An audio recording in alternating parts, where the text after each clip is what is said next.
Welcome to the special business meeting of the District of Squamish on July 11th.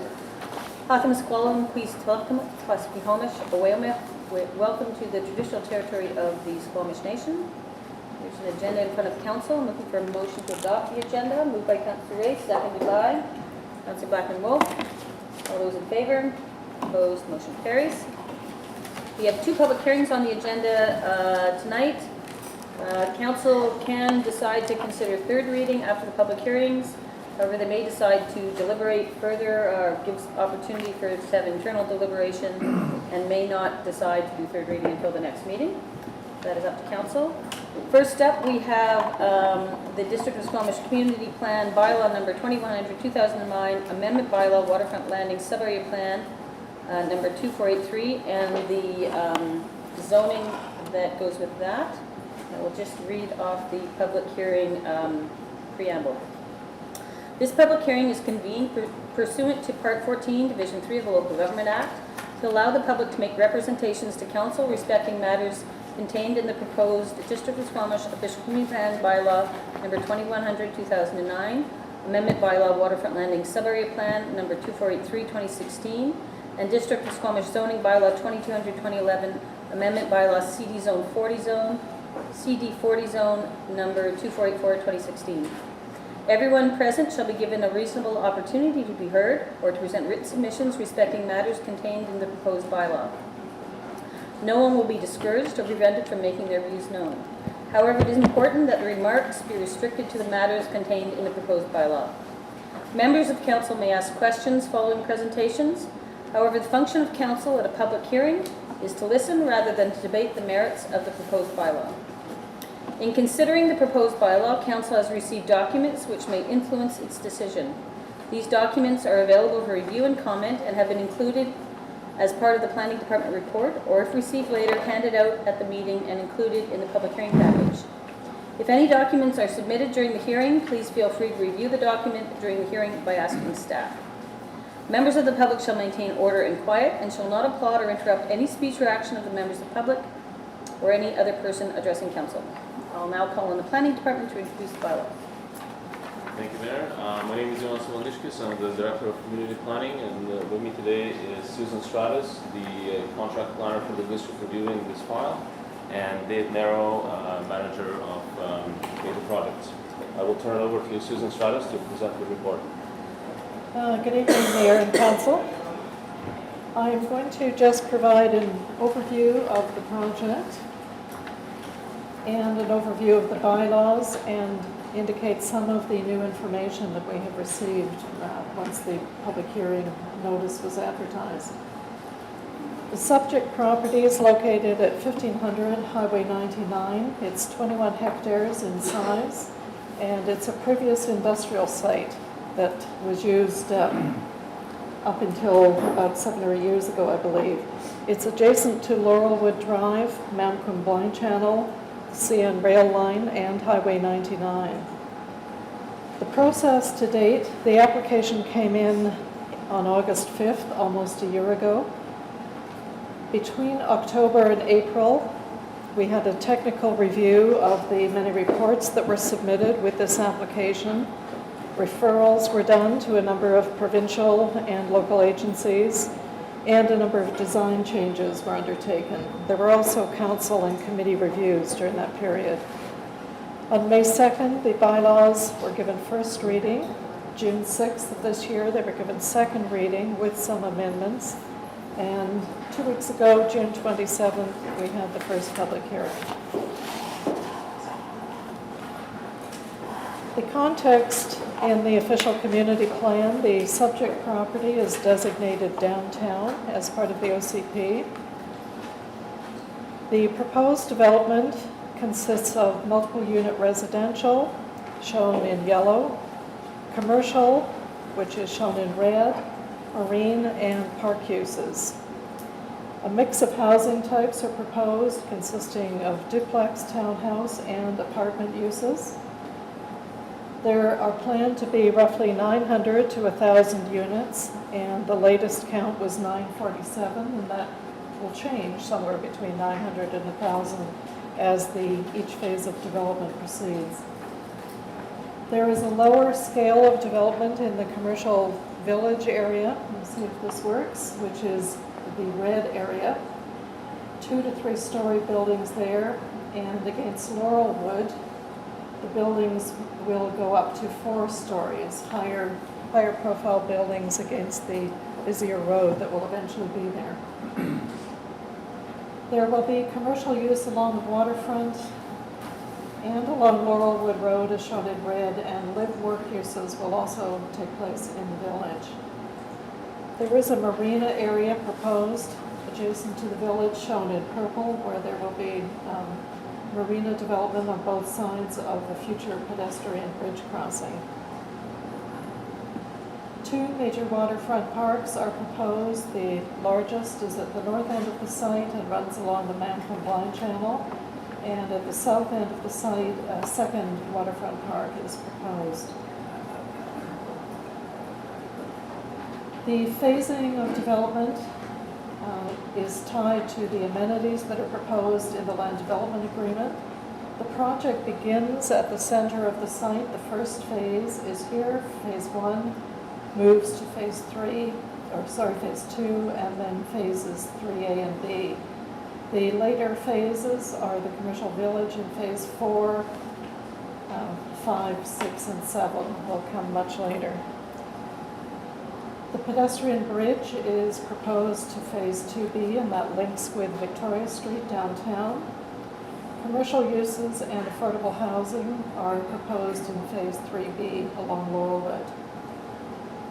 The development comes with a community amenity contribution offer of $7.51 million from the applicants. That is reduced to $6.8 million after they're given credit for 55 non-market housing. They are proposing to build 55 units of affordable housing as constructed units on the site, which is just under 6% of the total units. The other amenities proposed will also be constructed by the applicants. In total, there are quite a few other amenities being proposed in addition to the affordable housing. The waterfront park will be constructed, including trails and boardwalks. The pedestrian bridge will be constructed. Removal of derelict boats has largely already occurred. A public marina. Construction of Laurelwood Road to an arterial road standard, which is the first link in your truck route to the downtown. The Clark Drive rail overpass is another fairly major piece of infrastructure, which again will be part of your road linkage to downtown. So the community amenity contribution portion is $6.8 million, but the actual costs are in the $30 million range for these proposed amenities. And I'm just going to skip this by mistake. I put this in twice, I think. We've talked about the community amenity contributions.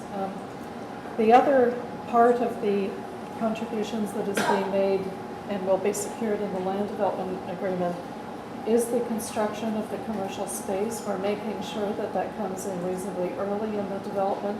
The first part of it will take place by the construction of 300 units. And the market and non-market rental housing will also take place prior to occupancy of the first 300 units. Daycare space is also being proposed with those first commercial units. And construction and design of shoreline improvements along the Mancomb Blind Channel are also proposed. And the final item on there is 2 car share vehicles are recently proposed. So just moving on to the 2 bylaws that are in front of us. 2483 is the waterfront landing sub-area plan to replace the one that was adopted in 2007.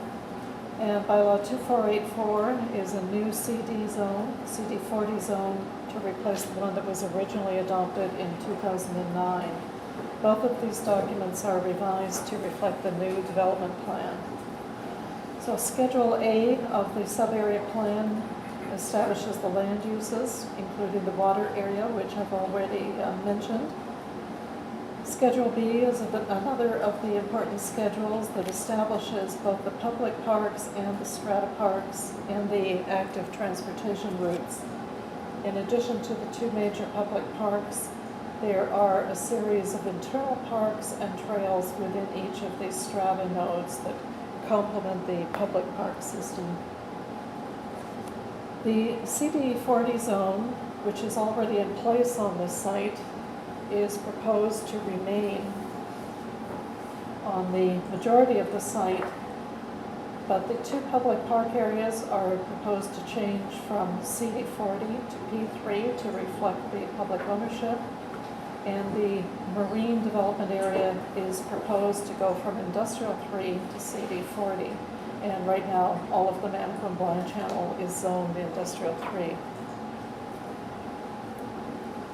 So the CD40 zone establishes the residential zones that I've already mentioned. It has a limited number of 2-unit dwellings and no single-unit dwellings, attempting to maximize the density here. And it also establishes a minimum number of accessible and adaptable units within the apartment buildings. This zone also permits the typical home occupations and childcare residential uses. The commercial uses are fairly broad, and they include live-work, artisan, arts and culture, assembly, assisted living, business and professional offices, childcare, and the typical restaurant, retail, and personal services. So there's meant to be a broad mix of commercial uses within those 3 areas that are circled. We have received new information since second reading. Daycare is proposed, as already mentioned, a minimum of 2,000 square feet in the first mixed-use building, and the applicants are pursuing a partnership with an established daycare provider. The affordable non-market housing was increased from 50 to 55 units. Some new market rental housing, 50 units, are now proposed adjacent to the non-market housing, and this is on the site next to the park on Laurelwood. The applicants have been working with the school district on safe routes to school, and they are proposing a partnership with the school district, possibly in the form of a shuttle bus to assist with kids getting to school, especially in the initial stages of the development. The berm and retaining wall that are proposed on Laurelwood also help reduce the pedestrian access to the rail corridor, which is an ongoing problem, I believe. The housing mix has been altered, and apartments now comprise the majority of units on the site. We have added some additional language in the DP guidelines and the policy to reflect Council's strong desire to see a lot of variety in the design of housing units. That will be established, however, at the DP stage. That's when we get down to looking at actual applications for housing. The pedestrian bridge timing was reviewed again. It was originally in phase 4. It has been brought forward to phase 2 out of 7 phases. And that is the soonest the applicants believe they can safely construct that bridge, given the other site work that needs to take place. It will begin prior to 25% of the housing being completed. And as mentioned, 2 car share vehicles have now been proposed as part of the amenity package for the development. The Manicouagan Blind Channel, a detailed site bioinventory report was submitted early in the application process and was reviewed by staff. That bioinventory report has been the guide to the site alteration permit that has been issued for cleanup of the contaminated soils and other parts of the site. That was issued in April. The DPA guidelines and sub-area plan policies are intended to ensure protection of the valuable habitat adjacent to the blind channel. Future DP applications will come forward for the shoreline and park development, and that will include a public process and an open house, as was established for Oceanfront, a similar process to make sure that people have input into the park design process. And in response to a submission to the public hearing, there was a question about the white land areas that are outside the property boundaries. And just to confirm that the applicants had a new legal survey done of the property. So the red line indicates their property boundary. Everything on the water side of their boundary is actually Crown land. So the little white area represents unsurveyed Crown land that is outside the applicant's boundary and is not part of this development application. The question was raised how long that is. It's 363 meters long, and it varies in width from just over 3 meters to roughly 14 meters wide at its widest point. So the inquiry or the letter that was submitted regarding this expressed concern about possible loss of vegetation along the shoreline length. The details of the vegetation will be reviewed at the DP stage. Now again, this application really only pertains to the applicant's land, which is upland, but I think as part of the DPA that needs to be issued for the shoreline, all of that vegetation will be reviewed. And I guess I should mention that the goal of the DPA guidelines is to retain all of the valuable habitat that exists there. The one thing to mention is that the habitat along that shoreline is a mix of various species of vegetation, and there are also invasive species in there that will probably have to be dealt with during the DP process. And just to reiterate, on the Manicom Blind Channel, the DPA 10 guidelines have actually been strengthened from what already exists in your OCP. It is intended to ensure that environmental best practices are followed and that Green Shore's principles are followed as much as possible, which means the softest type of shoreline treatment, vegetation enhancement, anchor trees, locating your marine uses in previously disturbed areas, addressing habitat values as well as flood protection, and a minimum 15-meter setback from top of bank for any buildings. Now, adjacent to that park area, the setback, of course, is much wider because the park is considerably wider than 15 meters. So the recommendations tonight are that subject to what we hear in the public hearing, the bylaws be given third reading. The OCP amendment bylaw 2483 and the zoning amendment bylaw 2484. So that concludes my presentation. If I may just add or clarify, there was mention of up to 4 stories at Laurelwood, and the zoning bylaw is up to 6 stories. So just wanted to clarify that. And also clarify the letter that we received from BOSA regarding the car share offers funding for 2 car share vehicles. They wouldn't have to be located on this development.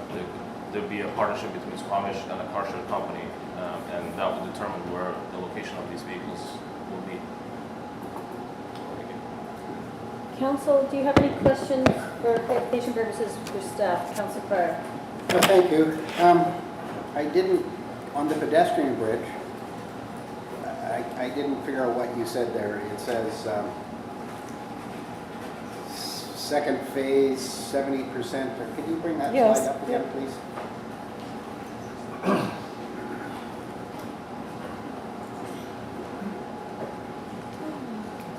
Where put it? Hang on.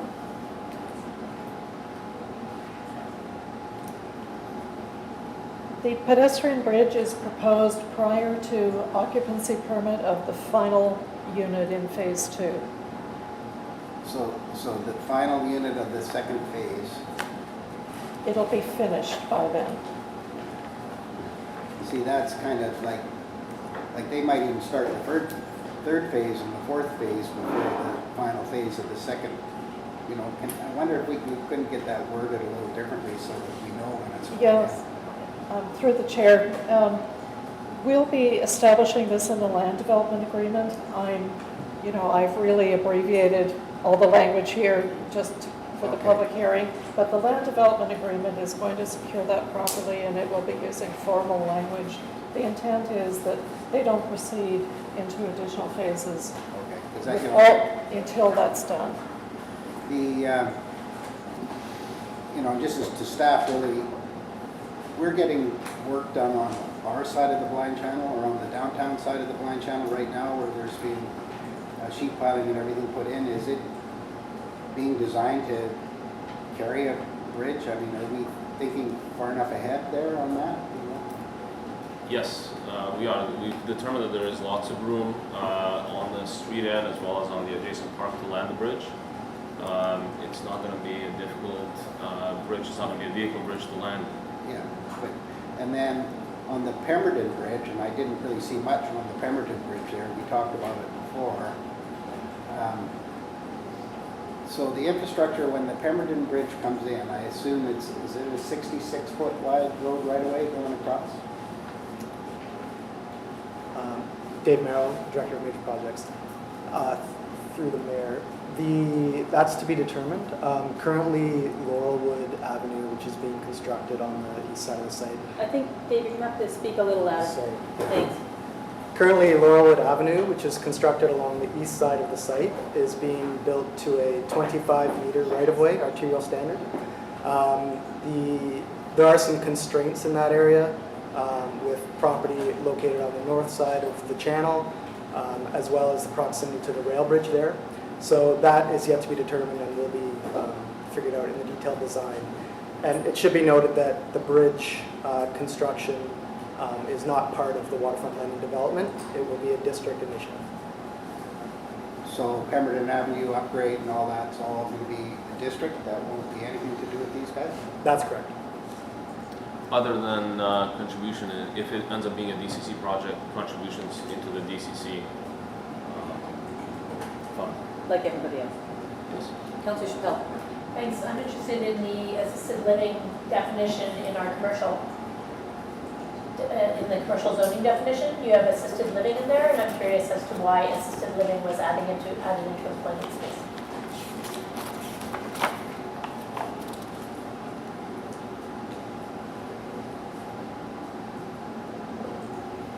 It was assisted living just added into the CD zone, or was it taken as part of the portion of the commercial space, which it shouldn't be? It shouldn't be, and that is something that we can clarify in the land development agreement. I would like the commercial space to be reflected as commercial space and not a more living space. I'd like it to be commercial space. So if it's in any of our CD zones, we need to actually. Let's maybe- stick to this bylaw. Thank you. Perfect, but I'd like it. I think the point Councillor Chappelle is trying to make is assisted living is not a commercial use. That's right. It's allowed on the site, but it doesn't take up the 50,000 square feet of commercial. Is that your intent? Yes, that did not be included in the 50,000. Okay. Thank you. Can I follow up? Yep, go ahead. Parking, the parking spaces, it was mentioned that most of the occupancy has been changed to apartments. Is there adequate parking, like it meets our parking bylaws as far as Through the chair, adequate parking bylaws? yes, the applicants have in many ways exceeded the parking bylaw. For the townhouse units, they are providing 2 per unit regardless of the size. And the apartment units, which haven't been designed yet, they meet the bylaw. They have not requested any variances. And in addition, 200 on-street parking spaces are proposed. So there is visitor parking as well. Yes. Thank you. Councillor Kent. The proponent has mentioned that Pemberton Bridge will also be carrying a sanitary sewer line. Is that correct? Dave? As it's currently contemplated, the sanitary sewer will be directionally drilled underneath the Mamcan Blind Channel. That obviously needs to be in place before the development receives occupancy. If pending the timing of the Pemberton Bridge, if the bridge is built before occupancy, the line could be hung on the bridge. That seems unlikely, but it's an option. Thanks. Yes. On-site public boat storage and storage for outdoor recreation amenities in the apartment buildings or in the, since garages will most likely be used for, I think you're getting to DP level design. but having in the parks, if there's going to be, then boat storage would have to be built in the If boat storage is to be included in this rezoning, I'm not really sure exactly what that looks like. It wouldn't require. But if it's in the buildings, it's part of the DP, Yeah, Yes. but I'm which we're thinking not there. they're on water, so. Yep, go Through the ahead. chair, if I could add one thing, I'm just going to find a map, so we've got something in front of us here. In the marine area, on the left-hand side of, which is the south side of the pedestrian bridge, a marina is proposed. But on the north side, west side, east side, pardon me, I need to get a map in front of me, east side, boat storage is proposed there, and we don't have any details. On the uphill side, basically, of the bridge, you don't want to have your marina there because the boats have to go through. But it is suitable for small boat storage, and that will come forward in the DP. Kayaks, Yes, paddleboard. that's exactly the intent, yeah. Any other questions from council? Well, just on the upside of the pedestrian bridge, you don't want to have your boats there, is that what you said? You don't want to have your marina there. How come? You have to keep opening the bridge constantly. Well, there's other marinas on the north side of the bridge. Well, they have gone through there, again, that will all fall out at the DP stage, but they originally had the marina proposed upstream of the bridge and decided it was just more practical to have it on the downstream Would agree with side. that.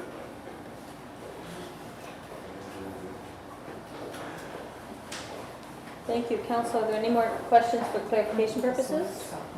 Don't see any. We don't actually have anyone signed up at this point for this public hearing, but I will go out to the audience to see if there's anyone who'd like to speak at this public hearing. Please come up to the podium and state your name and your address, and if you represent yourself, a business, or an organization. Hi, my name is Diana Myron. I live on Penny Lane Place 1002 in Squamish. I represent myself.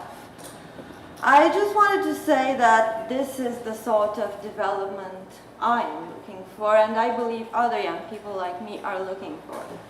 I see that there is not enough room downtown to build affordable housing. There is not enough room for parking lots, and I would like to be able to live close to downtown and walk to shopping and not carry my car there. This would be a suitable thing for me.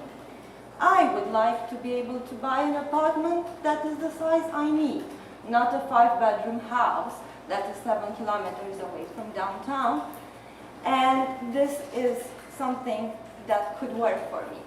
I know so many people that are my age and are crowding in 5-bedroom houses, living with strangers, moving on and trying to find a space that is their size, where they can raise a family and be close to their partner. And there isn't enough space like that in Squamish. So I do support this development, and I will be probably among the first people who will try to get a house there. Thank you very much. Thank you very much. Is there anyone else who would like to speak at this public hearing? Yeah, please state your name, your street address, and if you represent yourself, a business, or an organization. Hi, my name is Joseph Bart Davidson. I live at 41738 Cottonwood Road. I'm the owner of the marina at 1498 Pemberton Avenue, and that is where the proposed Pemberton Avenue bridge seems to appear to be going through. And I'm a little worried about what's going to happen to me and my people at the boats, with our boats there. We have 14 slips.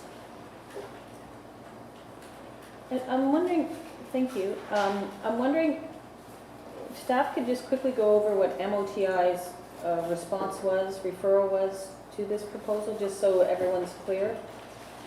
Yes, I tried to shrink the presentation down a bit and unfortunately skipped that, but the project was referred to the Ministry of Transportation and Infrastructure. The developers also did a traffic impact assessment as part of their due diligence on this project, and I'm just going to bring up this map if I can to help explain this. There we go.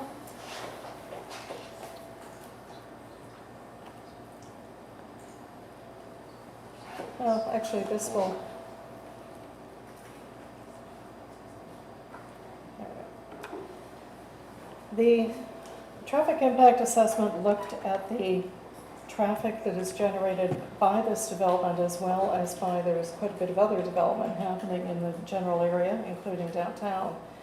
And the conclusion of the traffic impact assessment was that this development in itself was not going to generate the need for a new access to downtown or a crossing of the Malcolm Blind Channel, but collectively all of the developments were resulting in a high level of demand to find another way into downtown. The Ministry of Transportation and Infrastructure initially were so concerned about the need for another access that they didn't want to see these bylaws proceed until something firm was in place. The district staff have met with the ministry and reviewed the traffic study in more detail and have come to an understanding that it is not this development that is triggering the need for that new crossing of Malcolm Blind Channel, but in the near future, it does need to be built. So where it has been left with the ministry is that over the next year, the district will make some commitment to timing and design of that crossing at Pemberton, so this would be Laurelwood crossing over somewhere, and that hasn't been decided, to land on the downtown side. The outcome at this point is that the developers will pay development cost charges into the construction of that bridge, but it is not something that they are required to do as part of this project. The traffic impact assessment really indicated that that bridge was essential within 10 years. Ideally, it will come sooner than that, and the ministry certainly wants to see it sooner, and they have expressed interest in working with the district to assist with that. So, but the design, I guess if you're on the Pemberton side of the water, the design of that crossing and exactly where it lands have not been looked at yet. That is a separate project that your district staff will be spearheading. So the rough concept is that it will follow Laurelwood and cross, but exactly where it lands has not been looked at in any detail, and again is not a requirement of this project. So just to be clear, MOTI has not insisted that we put the bridge in as part of this project? No, they submitted an additional letter to us saying they are willing to support the bylaws, provided that over the next year the district takes some steps to get a firm plan in place for the Pemberton crossing, or the Laurel Pemberton crossing. And the Pemberton crossing, just to make sure that everything's out there, was part of the transportation truck study that we did several months ago. It was earmarked as the option of choice through that study, correct? Yes. So that it's been a concept that's been around for a while. There was a truck study done about 6 months ago, 5 months ago, that outlined that, but it's not technically part of this project. So what does the district have Come to closer say? to the microphone. What does It's the not here. what does the district have to say, like, towards what will happen to us? It hasn't been contemplated at this point. It's preliminary, and we haven't done any detailed design. Is there a plan of when it is thought to be built or anything? At this point, no. It's not even in the DCC bylaw. At this point, we have no idea when it would go in, or technically if 100% it is going in. It is currently part of the transportation plan. Okay, so will I be part of the process if it is? Absolutely, Okay, thank you. absolutely. I will go out to the public. Is there anyone else who would like to speak at this public hearing? I'll ask for a second time if there's anyone who would like to speak at this public hearing. I'll ask for a third time, is there anyone who wishes to speak at this public hearing? I believe we answered all the questions as they came up. Is the planning department comfortable everything's been answered? I believe so. Being there are no further speakers, I will declare this public hearing closed. At this point, between now and consideration of third reading, council can't receive any new information. If there are any questions, please submit them to our staff directly. All right, moving on in the agenda, we are on to our second public hearing. Thank you very much, everybody. Moving on to the second public hearing. This is District of Squamish Zoning Bylaw 2020-2011 Amendment Bylaw 41601 Brennan Road, number 2376, 2015. I'll read this statement again. This public hearing is convened pursuant to Part 14, Division 3 of the Local Government Act to allow the public to make representations to council respecting matters contained in the proposed District of Squamish Zoning Bylaw 2020-2011 Amendment Bylaw 41601 Brennan Road, number 2376, 2015. Everyone present shall be given a reasonable opportunity to be heard or to present written submissions respecting matters contained in the proposed bylaw. No one will be discouraged or prevented from making their views known. However, it is important that remarks be restricted to the matters contained in the proposed bylaw. Members of council may ask questions following presentations. However, the function of council at a public hearing is to listen rather than to debate the merits of the proposed bylaw. In considering the proposed bylaw, councillors receive documents which may influence its decision. These documents are available for review and comment and have been included as part of the planning department report, or if received later, handed out at the meeting and included in the public hearing package. If any documents are submitted during the hearing, please feel free to review the document during the hearing by asking staff. Members of the public shall maintain order and quiet and shall not applaud or interrupt any speech or action of members of council or any other person addressing council. I now call on the planning department to introduce the bylaw.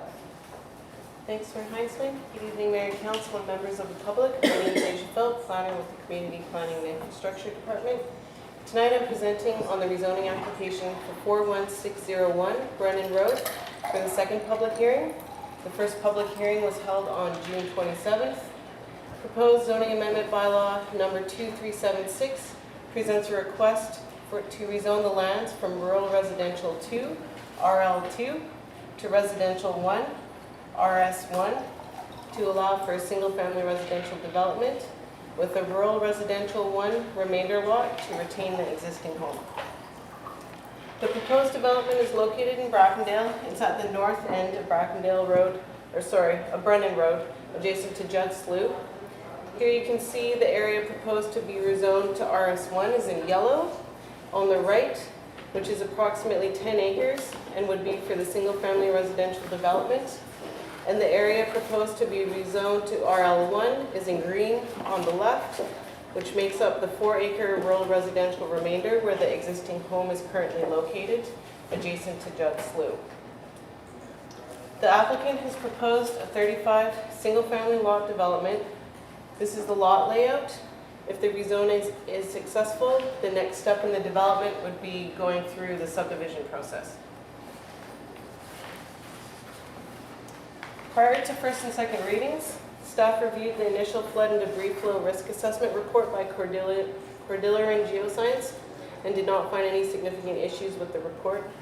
Given that the location beyond the Chikai Fan landform, the fact that significant flood risk reduction strategies will be incorporated to mitigate the Squamish River flooding, and a review of past debris flow modeling, in Cordilleran's professional judgment, the debris flow risk in this area is considered negligible to very low and would be considered to constitute nuisance sedimentation. At the first public hearing, questions were raised on the information that Cordilleran had relied upon in the risk assessment. Immediately following the first public hearing, staff followed up with Cordilleran We requested additional information with respect to the data that was used to form the report's conclusions. Cordilleran have subsequently revised their report. Staff have reviewed this revised report, and we have found that it adequately addresses the Chikai Fan debris flow risk. The proposed rezoning is not subject to a moratorium, and this is more accurately labeled as the Chikai Fan interim development guidelines. And these guidelines only apply within the Chikai Fan boundary, which is identified in Schedule D1 of our current 2009 official community plan.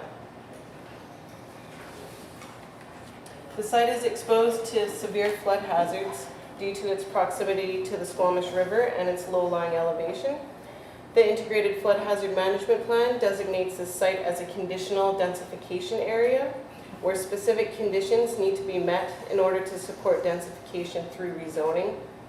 These conditions include flood modeling to confirm the proposed development does not transfer risk to adjacent properties or increase flood levels by more than 0.10 meters or 10 centimeters.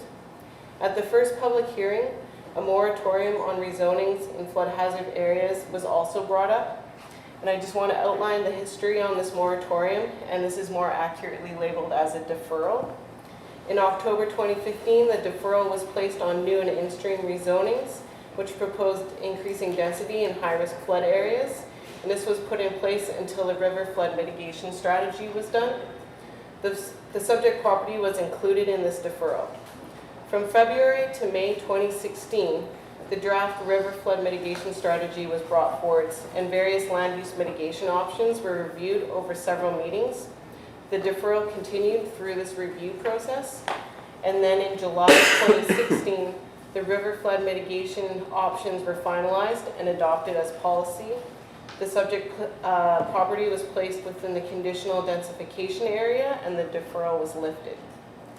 As previously mentioned, this property must meet the conditional densification area set of conditions, which have been designed to mitigate flood risk, and these conditions need to be fulfilled prior to consideration of adoption of this rezoning. No traffic impact assessment was requested by staff. In 2006, an impact assessment was completed for the Rivendale development project, which is at the intersection of Brennan and Judd. And they looked at the intersections for both Judd and Government Road, as well as at Brennan and Judd, and determined that they would function at an A level of service. No additional development has been added to this neighborhood since Rivendale was developed. In district engineering's professional experience, the addition of 35 new single-family homes would not cause any decline in the level of vehicle service. And the district is well aware that there are pedestrian and bicycle infrastructure deficiencies along Judd Road. The recently adopted active transportation plan proposes a sidewalk and bike lanes along the entire length of Judd Road from Government to the end of Judd. And this plan sets the addition of the sidewalk at a medium priority and the addition of a bike lane as a long-term priority. Notification for the second public hearing was completed as per the legislative requirement and as per our development procedures bylaw. We've received 9 comments in the time between the first and the second public hearings. 4 of these comments were in support and 5 of these were against the rezoning. The main concerns heard from the public were around the flood hazard and potential for transfer of risk, the Chikai Fan hazard, and traffic as it relates to pedestrian and cyclist safety, and finally drainage.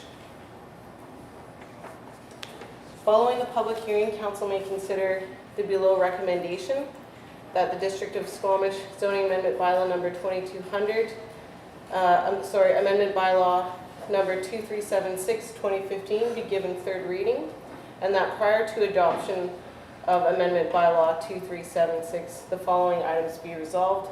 1, the submission of all technical reports, flood modeling, and legal agreements required to meet the conditional densification area conditions.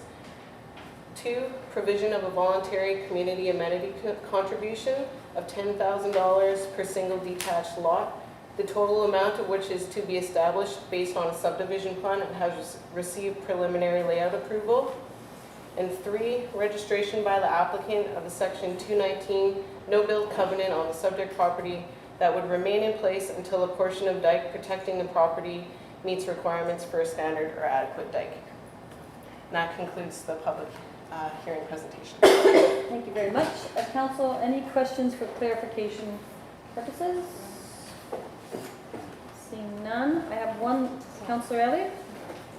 Some of the questions and comments that we got were around the flood construction level and that sort of thing. So my question is, because this is in a higher risk flood area, so faster speed, greater depth of water, do these houses require more protection at the foundation than something that's being built in a lower risk area in a flood that also has a flood construction level? Through Mayor Heinzman, my name is David Olson, Municipal Engineer with the District of Squamish. When you have situations with high velocity floodwater, it's required to armor flood-proofing fill and foundations in order to accommodate those velocities. So where you have high velocity, larger riprap, lower velocity, it's less protection. So in this case, there would be an additional measure of protection. Council, any more questions? Seeing none, I have one name on my list, but if you do want to speak to this public hearing, please put your name up. Colleen Moberg, please. To the podium, please state your name and street address, and if you represent yourself, a business or an organization. Thank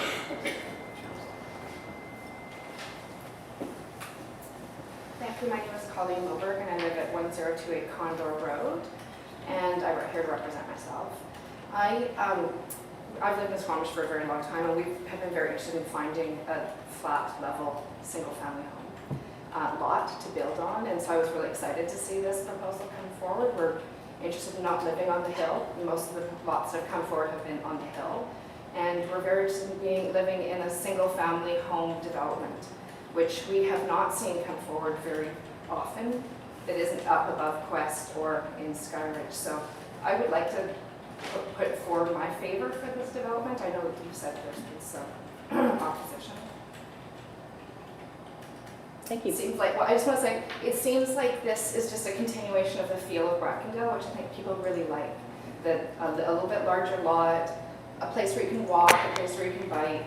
And we, like I said, we've been looking for this kind of lot, and it hasn't come forward very frequently. Excuse me. Thank you. Thank you. Thanks. Is there anyone else who would like to speak at this public hearing? Yeah, please come on up and state your name and street address, and if you represent yourself, a business or an organization.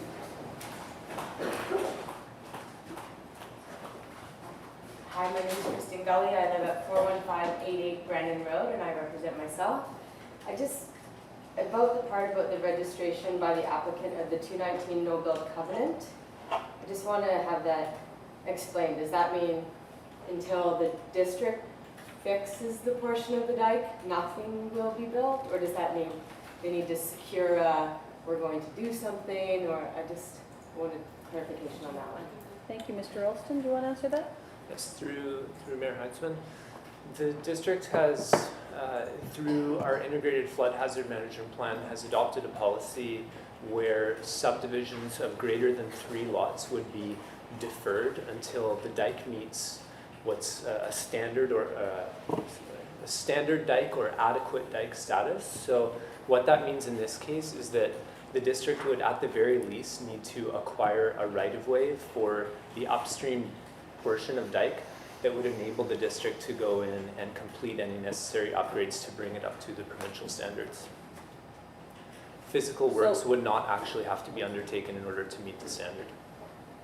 So you would put people So in layman's the terms, David, thank you for Basically, that. the land, the district needs to have the land in order to complete the upgrade, but the actual upgrade would not need to be met. This is in compliance with provincial guidelines, the professional engineer standards. So people are allowed to inhabit the land without the actual work being done? So you could increase densification without any measures to secure people's safety? So we're in compliance with the professional engineers guidelines. The idea is that Yes, the answer is yes. Okay, it just, I thought it kind of like, there's not really much point to that, but I guess that's the provincial standard. So the other question I had was, there's talk of not transferring risk onto the other houses, like obviously I live right beside, so, but I haven't heard any mention of how you don't transfer the risk. Thank you. through Mayor Heinzman, that would be done through site planning. So ensuring that there's adequate low-lying portions and flow paths through the development that would allow water to basically flow through, and it will have to be confirmed through flood modeling. And the water doesn't flow to me, or it's meant to go to a different area, or? Yeah, I think the intent in this case is it would follow roadways. So roadways would be left low.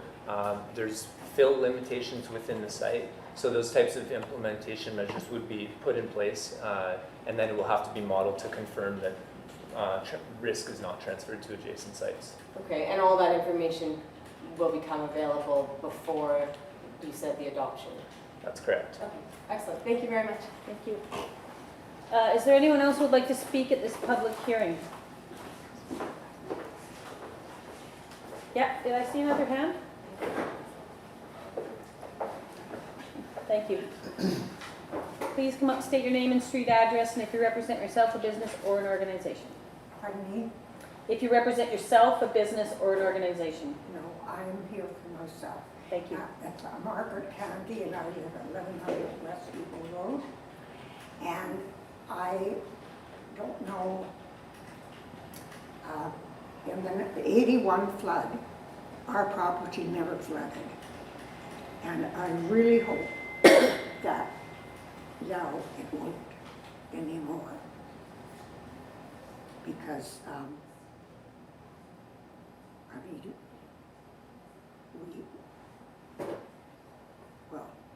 I'm by myself and I can't do anything about it. So, make sure that there is no flooding. We're working on that for sure. Yeah. And I'm not sure, maybe David, you can answer this. The flood modeling in that area, do you know if it affects the property just north of the subject property? Yes, it's within the floodplain. It's part of that analysis. Yes, so if there was a dike breach, that the property would be flooded. Thank you. Is there anyone else who would like to speak at this public hearing? I just wanted to ask. Hold on. Is there anyone else who would like to speak in the audience at this public hearing? Council, do you have any questions? Councilor Pryor. Well, I just have a question on the proposed dike out there. Are we proposing to fix that dike? Yeah, through Mayor Heinzman, that is one of the top priorities in our integrated flood hazard management plan, and the district has actually recently applied for a grant funding in order to complete upgrades in the area. Top priorities. Thank you. Thank you. We'll go out to the public again. Is there anyone who'd like to speak at this public hearing? I will ask for a second time. Is there anyone who would like to speak at this public hearing? And I'll ask for a third time. Is there anyone who would like to speak at this public hearing? There being no further speakers, I will declare this public hearing closed. Thank you everyone for your submissions, and council cannot receive any new submissions between now and third reading. So please, if need be, direct your questions or comments to staff. Council can at this time consider third reading for both of these bylaws. We did get a few last minute letters on the Brennan Road one, and I actually haven't had an opportunity to read them. So I'm going to suggest to council that we wait till next meeting so that we can all digest the new information that was submitted. It's totally up to council. However, I would like an opportunity to read them. But council can decide if they would like to contemplate either of these bylaws. Councillor Elliott. I would certainly like to put forward the motion that we contemplate third reading of the waterfront landing proposal. Seconded by Councillor Kent. So just to clarify, OCP? Yes. We have to do separately. Yes, that we do third reading tonight of the OCP amendment as well as the. We can only put one motion forward at a time. I'll propose the OCP. So there's a motion on the floor that Waterfront Landing number 2483 be given third reading, and that is for the official community plan bylaw 2011-2009. I will allow the mover to speak to it, then I'll go to Councillor Chappelle. Thank you. Given the opportunity to have two public hearings, I think we heard a lot from the public. In this case, I think that this proponent has worked very hard to address the community feedback that they've received along the way to create a really vibrant neighborhood across from downtown that will be walkable with the addition of the bridge and provide different housing forms, especially non-market rental as well as market rental. And I think, as the young woman spoke to earlier, there is a need in our community to provide affordable accommodation for a lot of people in our community. So I am in support of this OCP amendment. Thank you, Councillor Chappelle. Thanks. Although I don't disagree with Councillor Elliott on a lot of those things, I do like this development, but I would not like to address third reading this evening. I think we received a lot of information. I still am unclear on the CD40 zone, and until I really clearly understand the CD40 zone from staff, and also I have a little bit of concerns with the mixed type of housing moving towards apartments, and a little bit about, I did read the letters and there was concern about park space. Maybe if I can ask staff a question about the one particular. As long as there's no new information? Yep, not new information. Yep. So basically, I'm wondering if they're including in the park space. Sorry, Susan, I'll let you sit down first. Thanks, Asia. So the park space, I see that there's marked green. Is it just green along pathways, or is it actually dedicated park space inside stratas? Would you like, could I take a minute to pull up a plan? Yeah, we did talk about this more in the first public hearing, but Yeah. please. Yes, I was asked to shorten my presentation, so now I've missed things. Just verbally to answer your question about park space, it doesn't show very well. Let me see if I can zoom into this. That's exactly what from the mapping. It's hard to tell if there's integrated park space within, or if it's just dense blocks of. If I may, there is integrated park space within. It will be strata owned with public access to it, but they're not just pathways. There will be park spaces inside the development. Inside all the development will have you're not just going to be big blocks of housing with pathways with green on the side. It'll actually be park space. If I could just, I wish we could. One of the directions earlier on in the process was from council, because there was a ton of little things that didn't sort of make up useful space. And one of the things that has changed from those first iterations to this is the consolidation of those smaller ones into spaces that were more functional from a kids, family, people usage of. So that consolidation has happened. That's correct, and with the lights on, I can't show you too clearly, but there's a really good program of, so there's two major parks and integrated trails surrounding the site, kind of a perimeter trail system, and interior trail systems that connect all parts of the neighborhood. And in addition, they don't show very well, but the light green, I forgot I've got a pointer here, this helps. These light green areas are central to each of the clusters of housing. So the, excuse me.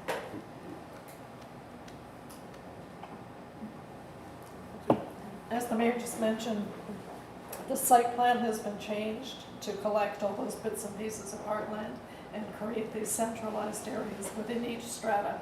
Excuse me. So I think the parkland is excellent, to be honest, in this site. So it's not just, those look like they're just green spaces alongside of the pathways, and those pathways are integrated throughout. I just want to make sure that there's enough gathering spaces, that does look like a massive density, and making sure there's appropriate gathering spaces in between. Do they meet our minimum expectation of a park, neighborhood park, in terms of square footage? Through the chair, I haven't measured it that way. I think if you're referring to the Park and Recreation Master Plan, I actually never did evaluate it against that. We've got, I guess collectively, between the two main parks and all of these individual strata parks, and these parks are not landscaping at the end of buildings, these are actually usable parks. The first phase strata plan, I've seen some rough for the first phase of development in Lot 1. This is a really significant park. This is, I believe, an acre and a half or larger, and it's certainly large enough to have swings, kids play, various things can happen in there. It's the scale of the mapping here, I think, that is maybe throwing things off a little bit. You know, in addition to these, all they have mapped in the light green are the kind of consolidated park areas. There are other small landscape areas outside the buildings, like you might expect. People have private yards on the apartment sites. There are additional open space areas, but because we're not at the design stage, none of them show on the maps. All they have shown are this is a spine area that connects people to the waterfront. There's another spine here that connects down. Can you use your pointer, please? I'm sorry, I can't. Yeah, pardon me. These are green spines that connect people to the commercial village. This one moves from the apartment building through the townhouse site down to the commercial village. And all of these link up in both directions to the major waterfront sites, waterfront park sites through boardwalks through the commercial area. So I think a lot of attention has actually been paid to the park design, but you don't get to see the details till the development permits come forward, unfortunately, because they need to be seen in relation to the houses. Okay, thank you for addressing that. Yeah, and I think your question about the CD40 zone is not the OCP. Right. It's only the OCPs on the table right now. Just- Thank you. Any other comments? Councillor Race, Councillor Pryor, and then Councillor Blackman Wolf. Thank you. It's actually a little hard to talk about just the OCP and not the zoning together. First of all, let me say, and somebody may have noticed, I wasn't here for the first public hearing. However, I have watched the video of that, so I have heard the comments that were made at that time, as well as tonight, of course.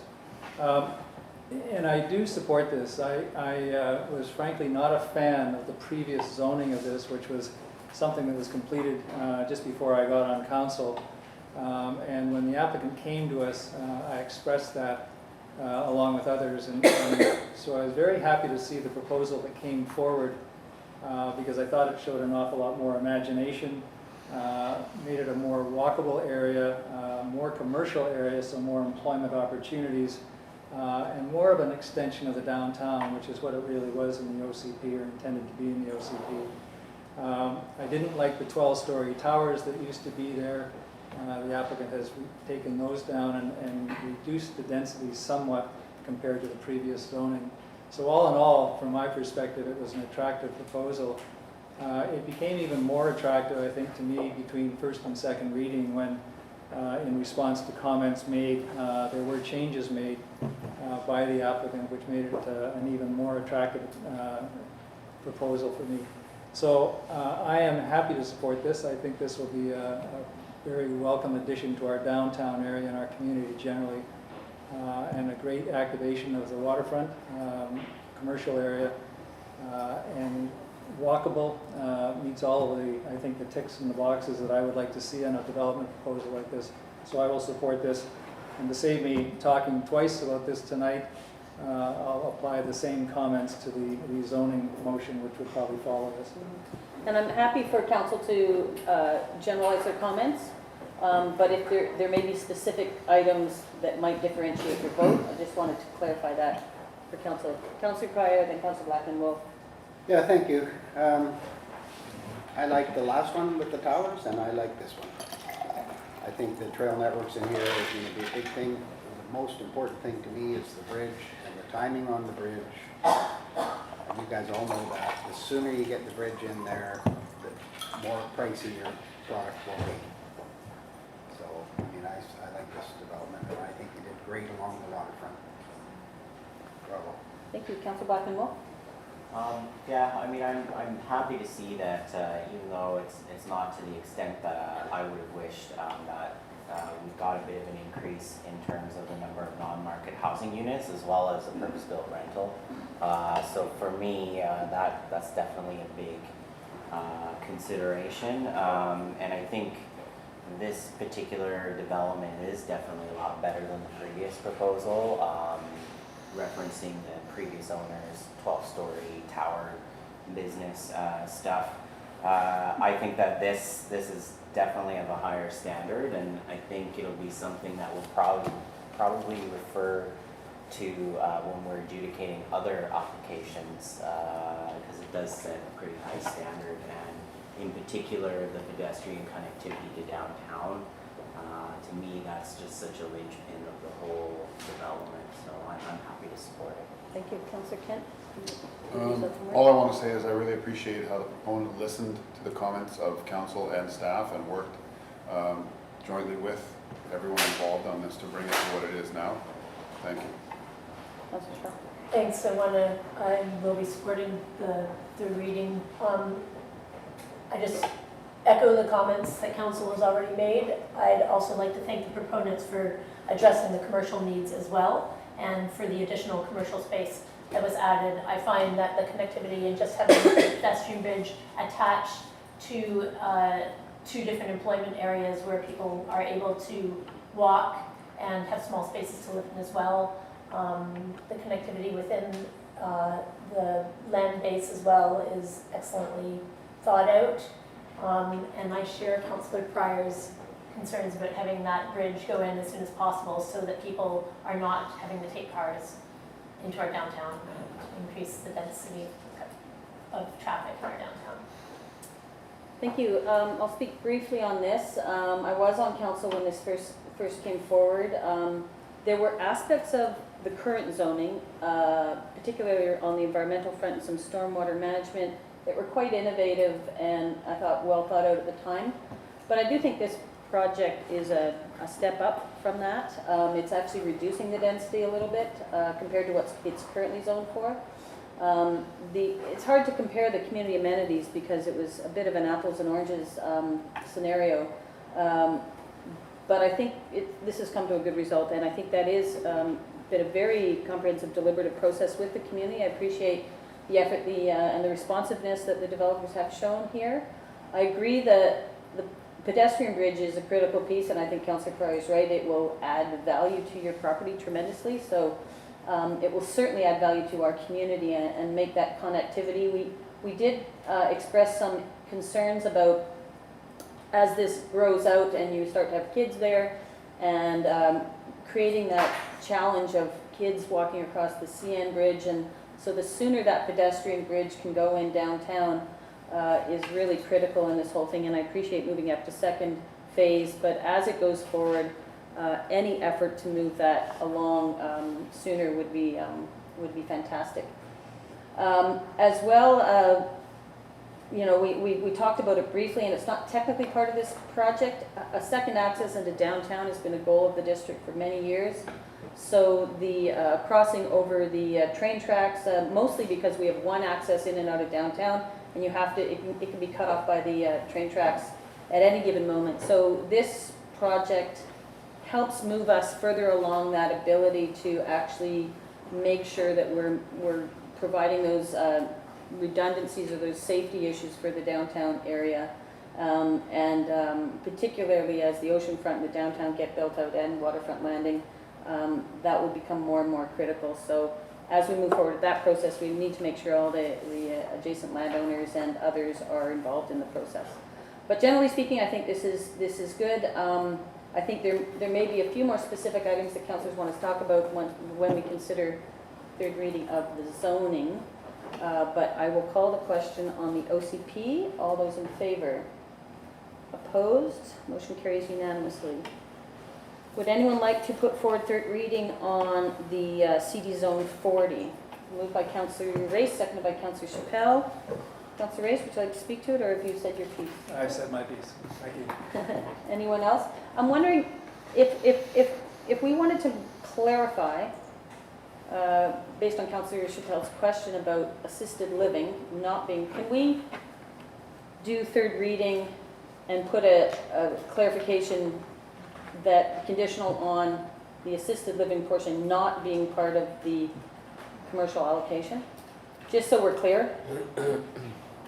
We will, the intention was to also have provisions in the land development agreement that secure that minimum space, about the 50,000 square feet of commercial space. And we'll certainly clarify that in the land development agreement. So I don't think it's necessary at this stage.